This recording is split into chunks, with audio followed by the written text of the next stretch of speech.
योगी आदित्यनाथ जी जो राम राज की बात करते हैं वही की बेटी हूँ और उनके दरवाजे में गई हूँ, लेकिन मेरे साथ जातिगत गालियां दी गई, जातिगत व्यवहार किया गया, यहाँ तक कि मेरे कपड़े फाड़े गए हैं, यहाँ तक कि मुझे हॉस्पिटल भी जाना पड़ा है। इस तरह से मुझे मारा गया है और मेरी कितनी बहन और भाई है जिनको मारा गया। यहाँ तक एक दीदी थी जो प्रेग्नेंट थी, 8वां महीना चल रहा था, उनको मारा गया है। तो मैं इस सरकार से क्या उम्मीद लगाऊं कि ये सरकार मेरे साथ खड़ी है।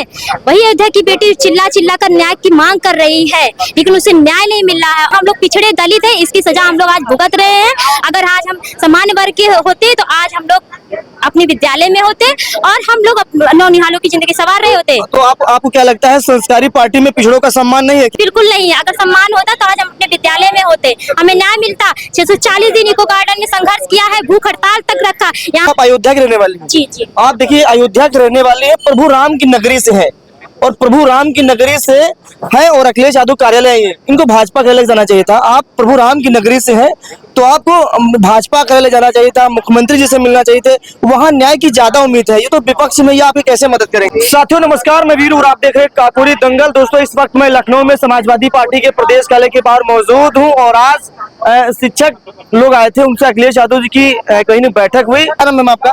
मेरा नाम अर्चना शर्मा है, मैं अयोध्या से हूँ। तो आज अखिलेश जी से क्या बातचीत हुई आप लोगों की? आप लोग बैठक किए हुए थे? माननीय जी से हमारी बातचीत हुई, हमने अपनी समस्या का मतलब उनको संज्ञान करवाया और उन्होंने हमको आश्वासन दिया है कि हम आपके साथ पूरी तरीके से खड़े हैं।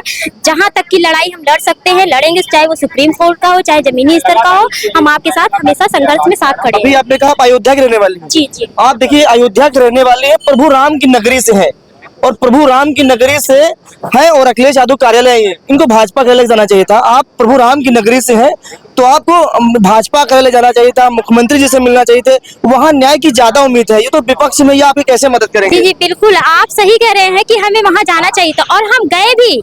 हम सरकार जो है जिस चीज की मतलब माननीय मुखिया जी की है, योगी आदित्यनाथ जी जो राम राज की बात करते हैं वही की बेटी हूँ और उनके दरवाजे में गई हूँ, लेकिन मेरे साथ जातिगत गालियां दी गई, जातिगत व्यवहार किया गया, यहाँ तक कि मेरे कपड़े फाड़े गए हैं, यहाँ तक कि मुझे हॉस्पिटल भी जाना पड़ा है। इस तरह से मुझे मारा गया है और मेरी कितनी बहन और भाई है जिनको मारा गया। यहाँ तक एक दीदी थी जो प्रेग्नेंट थी, 8वां महीना चल रहा था, उनको मारा गया है।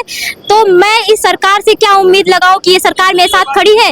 वही अयोध्या की बेटी चिल्ला चिल्ला कर न्याय की मांग कर रही है, लेकिन उसे न्याय नहीं मिल रहा है। और मंदिर की बात करते हैं, मंदिर से ही काम चलेगा। जो समस्या है, मुद्दा है आज प्रेजेंट टाइम में बेरोजगारी का, वो समस्या आप नहीं मिटा रहे हैं। यहाँ लोगों को पीडीए को जितनी तरीके से हो सकता है उसको गिराने का, झुकाने का, जुमलेबाजी देने का काम कर रहे हैं। अभी आपने कहा कि इस सरकार में ये सरकार संस्कारी वाली पार्टी भाजपा कहते हैं, ये महिलाओं का सम्मान वाली पार्टी है, संस्कारिक पार्टी है और इस सरकार में आपके कपड़े फाड़े गए, एक कोई गर्भवती उनको लात मारा गया, ऐसी आप बात कर रहे हैं। संस्कारिक पार्टी पर आप सवाल उठा रही हैं। जी बिल्कुल, ये तो खुले मंच पे वीडियो है, आप देख सकते हैं। वीडियो हम दिखा भी सकते हैं कि किस तरह हमारी बहनों को, जो प्रेग्नेंट दीदी थी उनको किस तरह मारा गया, हमारी कितनी बहनियों के कपड़े फाड़े गए हैं। हमारे पास प्रूफ है कि भाजपा सरकार जो है हमारे साथ कितनी दुर्व्यवहार किया है, कितना जातिगत गालियां दिया है। और हाँ, ये नतीजा ये है कि हम लोग पिछड़े दलित हैं, इसकी सजा हम लोग आज भुगत रहे हैं। अगर आज हम सामान्य वर्ग के होते तो आज हम लोग अपने विद्यालय में होते और हम लोग नौनिहालों की जिंदगी संवार रहे होते। तो आपको क्या लगता है संस्कारी पार्टी में पिछड़ों का सम्मान नहीं है क्या? आपको लगता है कि संस्कारी पार्टी में पिछड़ों का सम्मान नहीं है? जी बिल्कुल नहीं है। अगर सम्मान होता तो आज हम अपने विद्यालय में होते, हमें न्याय मिलता। 640 दिन इको गार्डन में संघर्ष किया है, भूख हड़ताल तक रखा, यहाँ तक कितने भाइयों की जिंदगी की सवाल आ गया था भूख हड़ताल रखने पर। लेकिन ये जो भाजपा सरकार है, ना एक बार फोन से ना वहाँ जाकर देखने की जहमत उठाई है। यहाँ तक कि इतना भी नहीं कि वो बुलवा ले हम लोग को और हम 5 प्रतिनिधियों से मिलकर और हमें आश्वासन दे सके कि हम आपके साथ खड़े हैं, हम तुरंत आपको न्याय दिलवाएंगे। अच्छा, भाजपा कहते हैं कि पिछड़ों का सबसे ज्यादा हक किसी ने मारा है तो वो समाजवादी पार्टी ने मारा है और आप अखिलेश यादव उम्मीद कर रहे हैं कि वो हमें न्याय देंगे। आपको विश्वास है कि यहाँ न्याय मिल पाएगा? जब हमें भाजपा सरकार के पास जा रहे हैं तो हमें लाठियां बरसाई जा रही हैं, तो हम किससे उम्मीद लगाएं कि हमें न्याय मिला। 6 साल से ज्यादा का समय हो गया है, अभी तक हम लोग जमीनी स्तर से संघर्ष कर चुके हैं। अब हमारे पास कोई संसाधन नहीं बचा है और कोर्ट में 19 डेट लग चुकी है और उसमें जितने भी हम लोग भाई बहन जुटाकर ये होता था कि लड़ाई लड़ लें तो उसमें हम लोग अपील करते थे और फिर भी उसको माननीय मुखिया जी की मतलब अच्छा, आपका कहने का तात्पर्य है कि 19 तारीखें आपको मिल चुकी हैं कोर्ट से। हाँ, 19 और तारीख कोई और सुनवाई तारीख पे यहाँ तारीख तक कि सरकार अपना पक्ष भी नहीं रखती, यहाँ से भेजा भी नहीं जाता। जब हम लोग मीटिंग करने जाते हैं तो कहते हैं कि आपकी डेट पे उपस्थित रहेंगे, लेकिन डेट पे उपस्थित नहीं रहते हैं, सिर्फ हमको आश्वासन देकर भेज दिया जाता है। तो ये हमारे साथ अन्याय हो रहा है। ये पिछड़े दलितों को न्याय नहीं देना चाहते हैं, साफ बात ये है।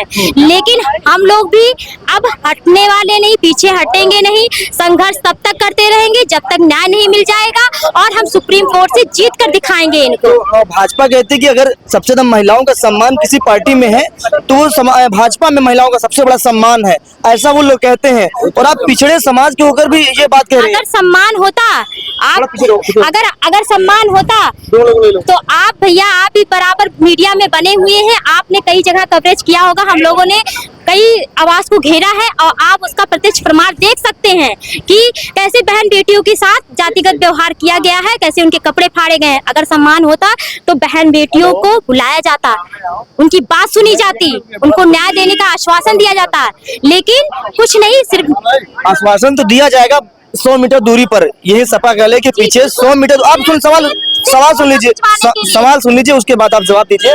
यहीं से 100 मीटर दूरी पर मुख्यमंत्री जी का आवास है। अगर आप अपने वहां पर कागज लेकर अपने साथियों के साथ जाते तो आपको न्याय मिल गया होता है।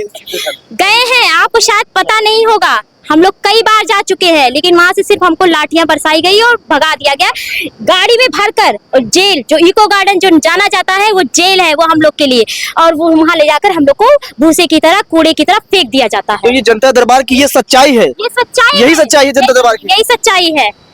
और ये सिर्फ जुमलेबाजी देते हैं फोटो खिंचाने के लिए। ये कहते हैं कि हम इनको न्याय दे रहे हैं, पीटी के साथ खड़े हैं, हम इनको त्वरित न्याय देंगे, ट्वीट कर देंगे, और उसके बाद सब जब इनको वोट लेना होता है तब ये हमारे साथ खड़े होते हैं। जब वोट मिल जाता है तो ये सब भूल जाते हैं कि ये पीडीए। अच्छा जी। तो देखिए, हमारे बीच एक अयोध्या की बहन थी, उनसे हमारी बातचीत हो रही थी और मुख्यमंत्री जी लगातार कहते हैं कि अयोध्या वासियों का विकास हो गया, सबका विकास हो गया, लेकिन देखिए नौकरी नहीं मिली, जॉब नहीं मिली। लगातार ये 69 शिक्षक भर्ती वाले हैं, लखनऊ के गार्डन में बहुत बड़ा विशाल इनका धरना प्रदर्शन रहा, लेकिन अभी तक इनको लोगों को न्याय नहीं मिला। लगातार ये लोग परेशान हैं और लग रहा अखिलेश यादव से उम्मीद लगाए हैं। और आज उनके साथ बैठक भी हुई है, क्या इन लोगों को न्याय मिलेगा ये तो आने वाले वक्त में पता चल जाएगा। इस खबर में फिलहाल की नमस्कार।